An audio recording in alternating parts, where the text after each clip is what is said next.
il est 21h, tu viens de coucher les enfants et tu réalises que encore une fois, tu n'as pas avancé d'1 millimètre sur tes projets perso.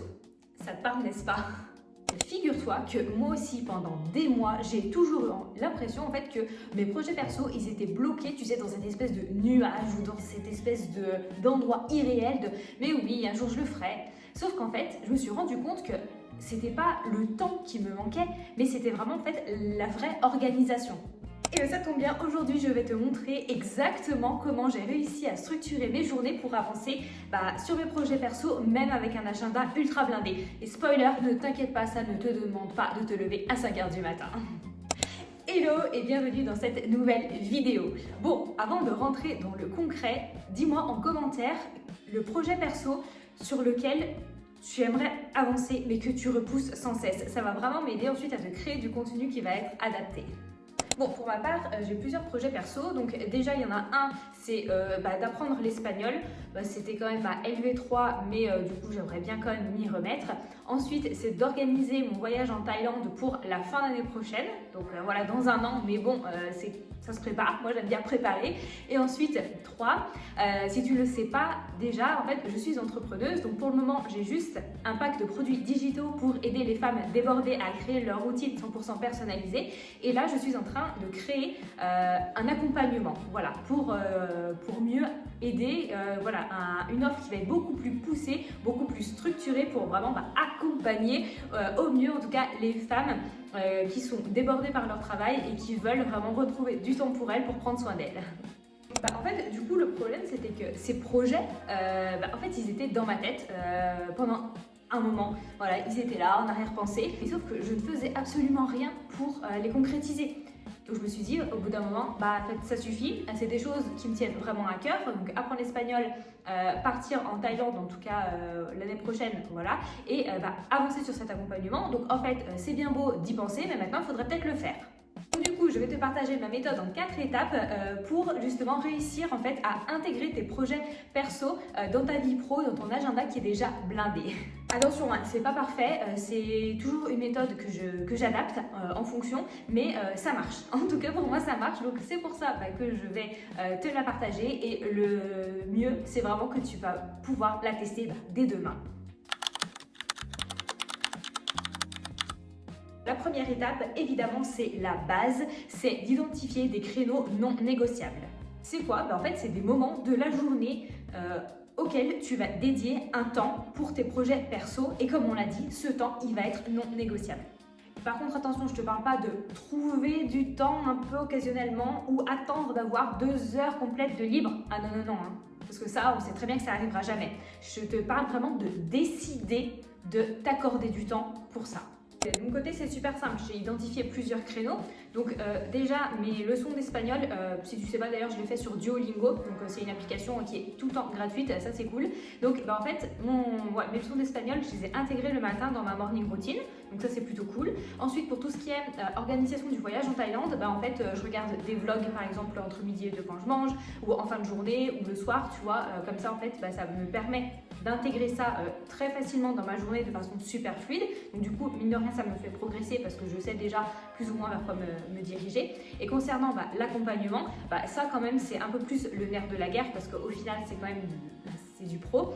Je m'y consacre quand même plusieurs heures par jour pour avancer, donc pour discuter avec les coachs qui m'accompagnent déjà sur la création de mon offre, la structuration de mon business. Je discute aussi avec des testeuses potentielles, avec des copines. En fait, voilà, je montre mon offre, au moins la trame de cet accompagnement pour voir ce qu'il y a déjà à modifier, etc. Donc ça quand même, j'y consacre quand même des blocs tous les jours. Le week-end en général, je suis quand même plus chill parce que c'est le week-end.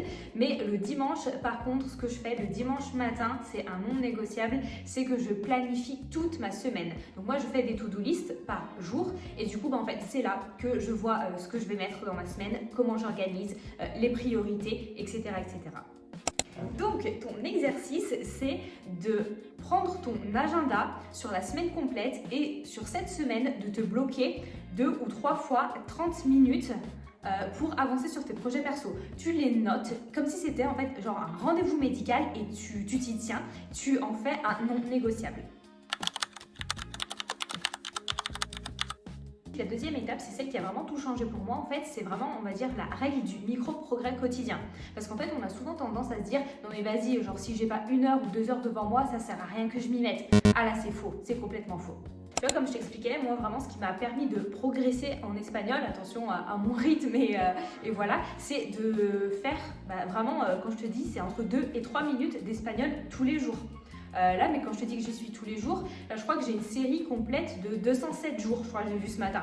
Donc voilà, et franchement, c'est quoi 2 ou 3 minutes? C'est rien. Donc en fait, tu vois, le truc, c'est la constance et c'est vraiment de faire des toutes petites actions, en fait, où tu as presque l'impression de ne rien faire. En fait, tu as presque l'impression que c'est que dalle, mais en fait, c'est tout mis bout à bout qui va faire que tu vas progresser et que tu vas avancer justement sur ce projet-là. En fait, le truc, c'est de ne pas voir le projet, en fait, la finalité du projet dans son ensemble, mais tu vois, comme on dit souvent, de découper. Là, par exemple, pour prendre un autre exemple, le voyage en Thaïlande, je vais dire organiser un voyage en Thaïlande. Et on commence par où? Déjà, on va commencer par la période à laquelle on va partir. Ensuite, on commence à voir le budget. Ensuite, on va voir le trajet. Et ensuite, on verra les logements, etc., etc., petit à petit, en fait. Et quand tu fais des micro choses, en fait, tu as presque l'impression que tu n'avances pas, que tu fais rien. Mais en fait, tout mis bout à bout, en fait, ça fait que dans un an, mon voyage il va être finalisé, quoi. Et d'ailleurs, si tu te sens toujours submergé dès le matin par ton quotidien, j'ai créé une morning routine express en 15 minutes qui est 100% gratuite. Donc, je te mettrai le lien en description parce qu'en fait, ça va vraiment t'aider à commencer la journée du bon pied avec la bonne énergie et justement l'envie de t'accorder du temps et l'envie d'avancer sur tes projets. Ensuite, la troisième étape, et là, attention, on passe au niveau supérieur, c'est les blocs thématiques. Tu connais cette sensation un peu d'éparpillement, genre par exemple aujourd'hui tu bosses sur ton projet A, demain sur ton projet B, et puis tu vas revenir 2 fois sur le A et puis après 3 fois sur le B, et puis un jour ça sera ci, un jour ça sera ça. En fait du coup tu as l'impression que tu cours de partout, que tu avances à rien. Donc là, si vraiment ton projet s'y prête, c'est que au lieu de fragmenter ton projet sur plusieurs jours, plusieurs moments de la semaine, et si c'est possible en fait de tout regrouper. Par exemple, y consacrer une journée ou une demi-journée. Et ça marche parce que ton cerveau, il n'a pas changé de contexte genre 50 fois, tu vois. Tu es consacré sur quelque chose et tu y restes pendant un sacré moment. Donc du coup, en fait, tu vas être dans le flow et tu vas être beaucoup plus efficace. Là, tu fais en condensé et là, tu as vraiment cette impression d'avancer vraiment, d'être beaucoup plus productive.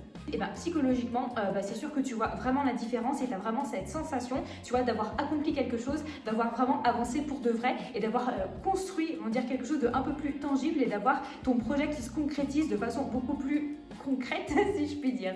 Évidemment, tu adaptes ça à ta vie parce que peut-être que si tu as des enfants, les soirs ça va être un petit peu plus compliqué si tu dois t'occuper d'eux. Donc du coup, tu basculeras peut-être un peu plus, tu vois, sur du temps pour tes projets perso le week-end. De toute façon, quoi qu'il en soit, le principe ça reste le même, un projet, un temps dédié. Et maintenant, on va parler de comment tenir sur la durée parce que c'est bien beau d'avoir une bonne organisation, mais si tu abandonnes au bout de 2 semaines... Bon, dernière étape peut-être la plus importante, le suivi. Parce que soyons honnêtes, on a beau avoir la meilleure organisation du monde, en fait, si au final on voit pas nos progrès, on va finir quand même par lâcher l'affaire. Je peux pas te montrer parce que je filme avec mon téléphone.